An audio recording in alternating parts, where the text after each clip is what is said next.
Hello everyone! In this video, I'll show you how to upload a high-quality video to Google Drive without losing resolution. First, open Google Drive on your browser or app and make sure you're connected to a stable Wi-Fi network.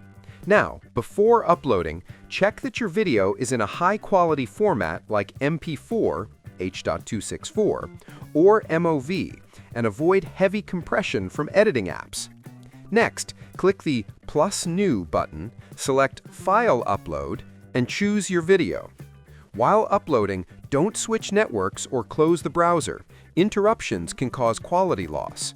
Once the upload finishes, right-click the file, select Manage Access, and make sure sharing permissions are set properly.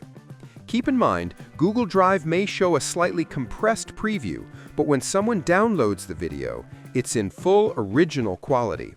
If you need to store 4K or long videos, upgrade your storage plan to Google One for better upload speeds. And that's it!